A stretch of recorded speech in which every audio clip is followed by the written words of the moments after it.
That's how you play a revenge game.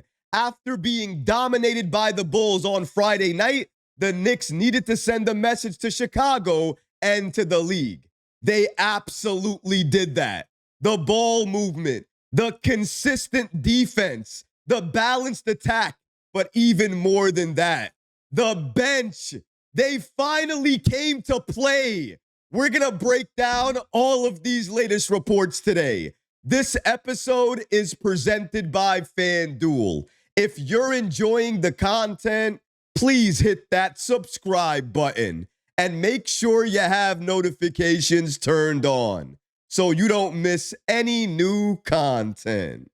And now, let's get started.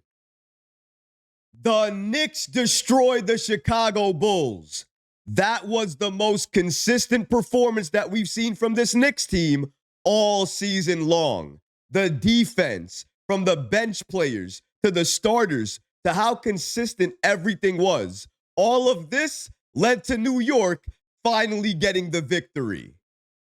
As you can see here, the Knicks win this game 128 to 116. Now, if you look at that score, it looks like the game was close. But if you were watching this game like I was, then you saw New York go up by 25 points in that fourth quarter. They did it because of their ball movement, their consistent defense, but also because of the huge play of the Knicks bench. Shout out to channel sponsor FanDuel, America's #1 sportsbook, for giving us this information on who was supposed to win last night's game between the Knicks and the Bulls. And as you can see here, FanDuel and many odd makers believed that New York were the favorites last night to take down the Chicago Bulls. They probably understood that since the Knicks lost on Friday and they were going back home to MSG on Sunday, they had the advantage to win this game. But you never knew what was going to happen, considering the Knicks lost the last game to the Bulls on Friday, and the Bulls were undefeated coming into this game. Now, when talking about these games over the last couple of days, I've been saying the exact same thing. Tale of two halves. What do I mean by that? That means in one half, the Knicks are good, and in the other half, the Knicks are not as good. But last night, I didn't have to say anything like that because the change, the difference started almost as soon as the game started. In that first quarter, it was a turnover by OG Anunoby. Jalen Brunson and Mikal Bridges, they're running up the floor, but nobody else on this Knicks team is running up the floor. Mikal Bridges, he sees this, he spots this, and he calls out OG Anunoby, Karl Anthony Towns, and Mitchell Robinson for not running up, for not playing better defense, for not getting back and being better in transition. And after Mikal Bridges does this only one time in the first quarter, he never has to do it again. Mike Brown never has to do it. Nobody else needs a reminder after this moment. And then from that point, New York's defense remains consistent. Their attack on offense remains consistent. And I'm talking about everybody getting involved, including the captain, Jalen Brunson, who set the tone for this game in that first quarter. He dropped 19 points.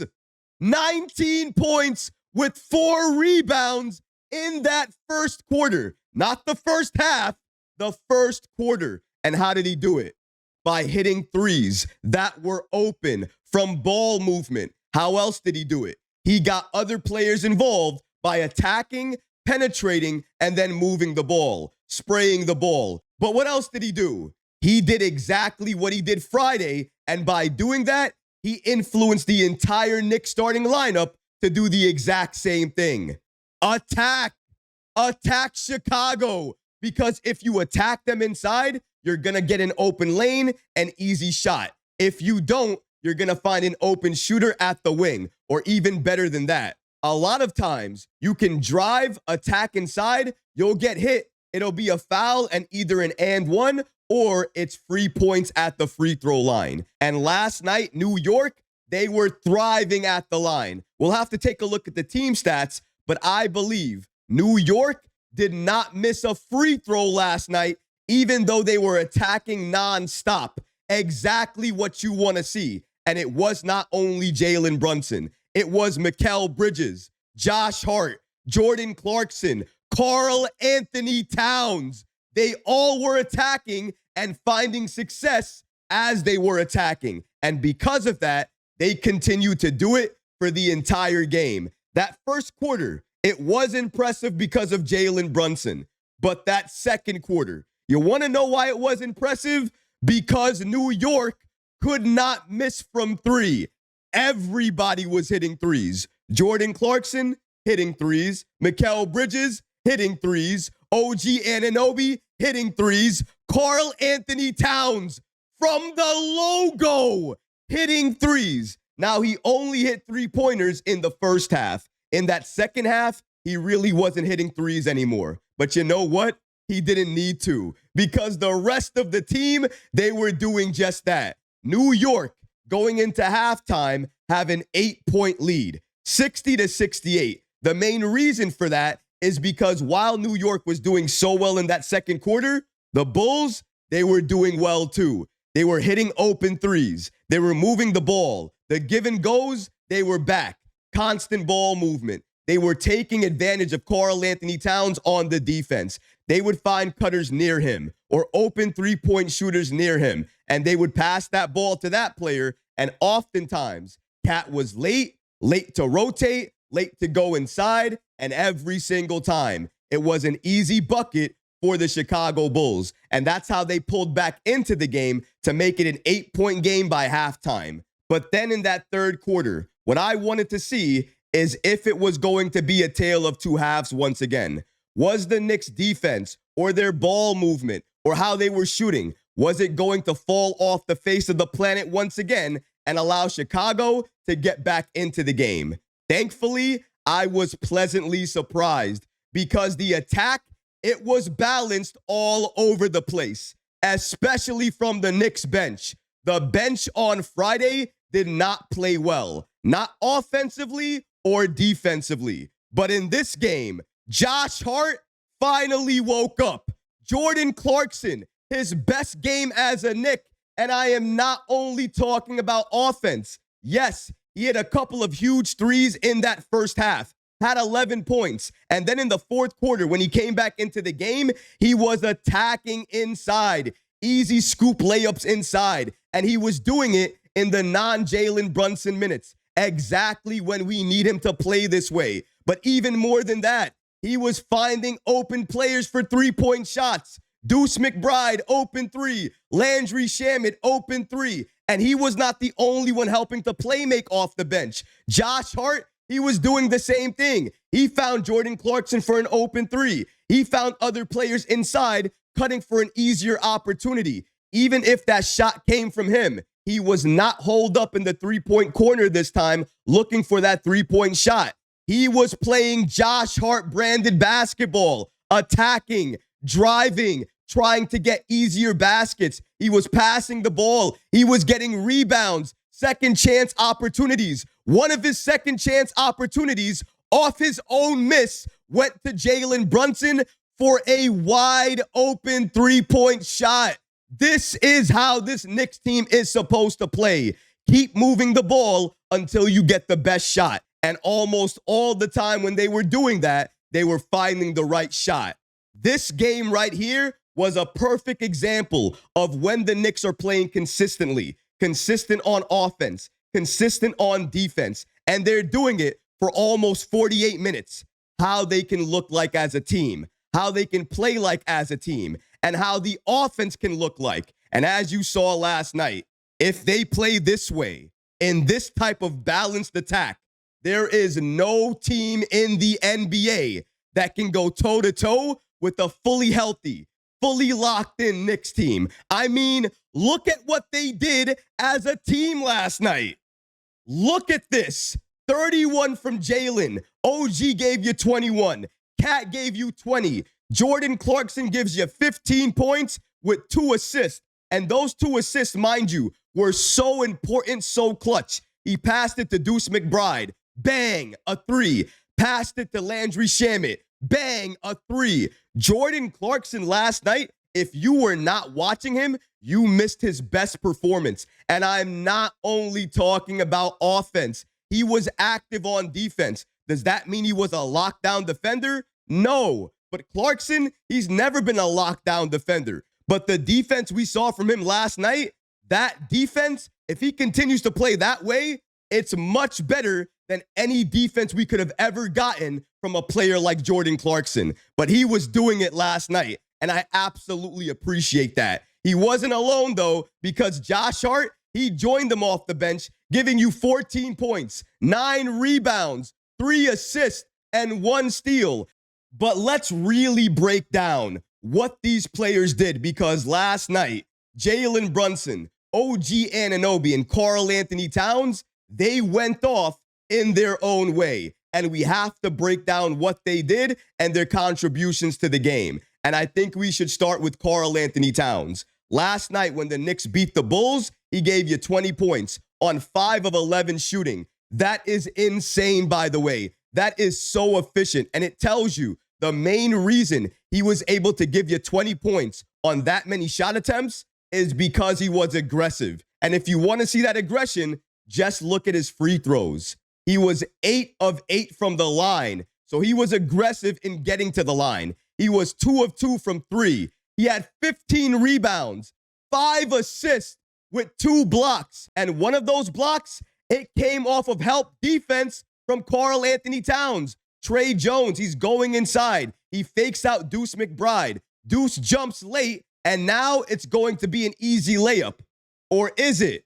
Not if Karl Anthony Towns has anything to say about it. He sees that. He goes in, he helps, and he blocks the shot. That gives New York another fast break opportunity. Mikal Bridges pushes the ball up, gives it to Josh Hart. He drives inside, spins inside. Easy 2 points for New York, and now they're back up 14 points in that quarter. The defense he was playing, the help defense, the defense he was playing, the help defense, how he was going after rebounds, trying to get each and every offensive rebound that was there. Karl Anthony Towns, the way he was playing last night, if he continues to play like that, he will definitely be an all-star this year, but even better, he'll be able to help this Knicks team in multiple different areas, not just scoring. He can help with rebounds. He can help with playmaking. He can help with defense. This Karl Anthony Towns, I want to see him every single game for the rest of this season because he looked phenomenal last night. Speaking about phenomenal, we can't talk about phenomenal without mentioning Jalen Brunson. 31 points, another 30-point game, 10 of 22 from the field, still efficient, 4 of 11 from 3, again efficient, 7 of 7 from the free throw line. So he's attacking and he's hitting his free throws. 5 rebounds, 3 assists, 2 steals, because this season, the captain is playing defense. All I got to say about Jalen Brunson is that I'm never worried about Jalen Brunson. You're talking about the constant. What is consistent about this team? Before last night, really nothing besides Jalen Brunson, and we're going to get to him later, Mikal Bridges. But Jalen Brunson, I mean, besides the Cleveland Cavaliers game, where he let OG Anunoby go off, as he should have, because OG was having a career night that night. So you have to let him go off. But other than that, Jalen Brunson, each and every game, giving you a consistent effort on offense and on defense. He is putting his body on the line, trying to get steals, but the burner is in full effect.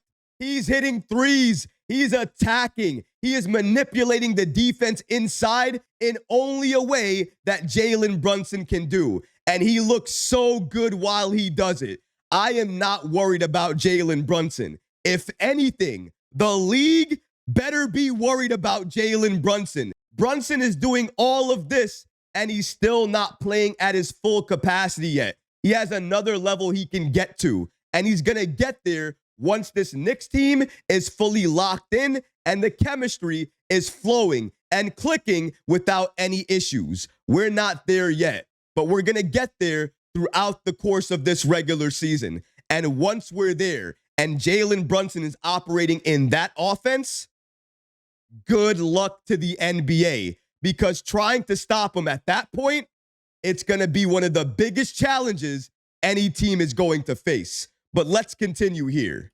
OG Anunoby, 21 points, 3 threes made, 4 assists, 2 steals, 1 block, a plus 22, a game best.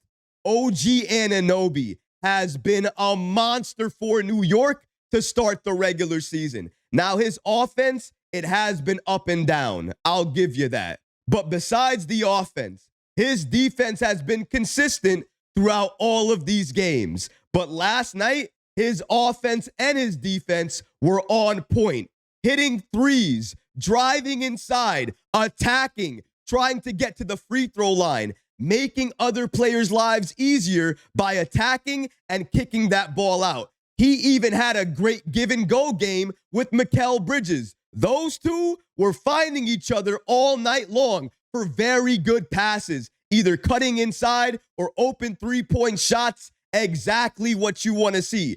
OG Anunoby, he's not just rebounding. He's not just attacking. He is hitting the threes with consistency, and he's being found by Jalen Brunson, Mikal Bridges, every player on this Knicks team. When they have the ball in their hands, they're making sure they're moving the ball to get to the right player. And oftentimes last night, the right player was OG Anunoby.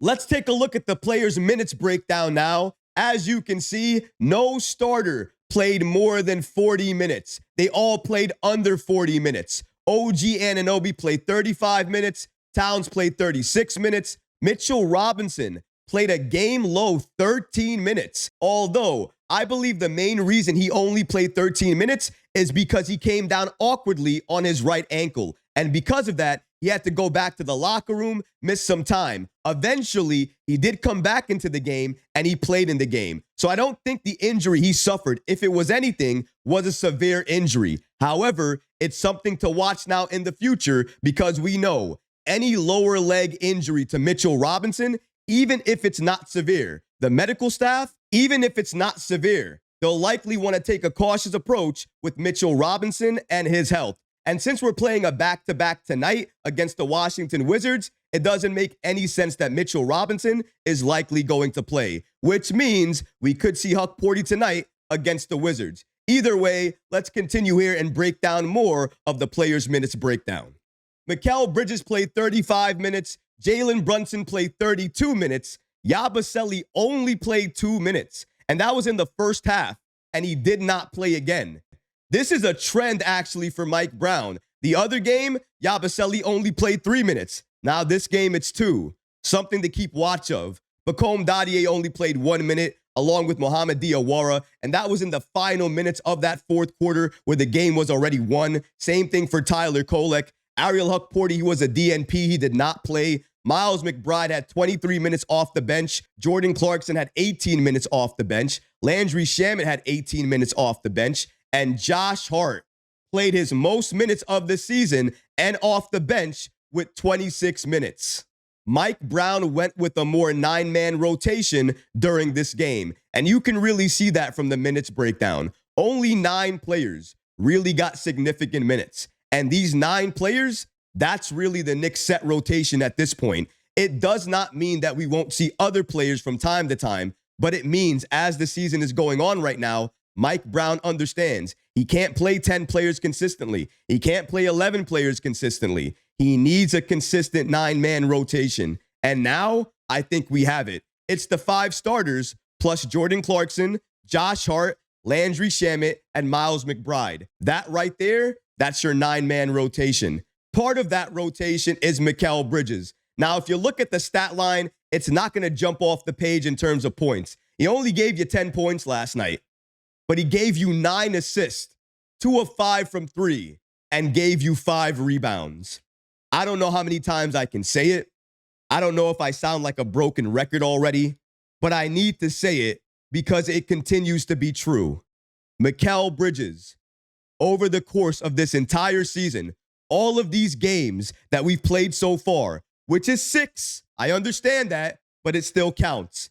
He has been the most complete player for this Knicks team. And sometimes he doesn't even need to score to show you why. He had 9 assists.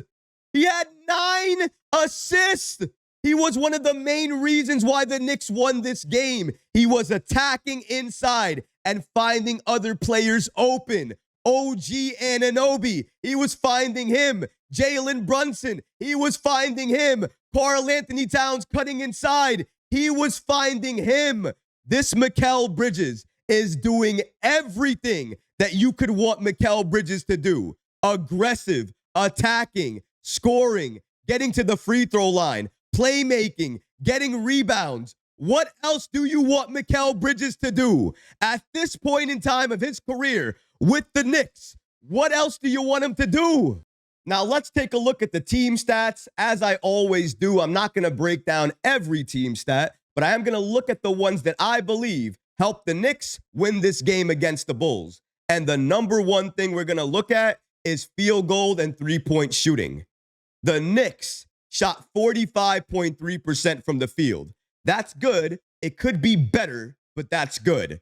Their three-point shooting was ridiculous. At one point, I believe in the second and third quarter, I can absolutely say it was raining threes. And at 47.6%, you can understand why it was raining threes. The accuracy was unbelievable. But get this, they put up 42 threes and hit 20 of them. Conversely, the Bulls put up 17 threes and only hit 40 of them. So as you can see, the three-point shooting, it was very close. But New York, they took a little bit more and they made a little bit more. And that was the difference in the Knicks winning this game.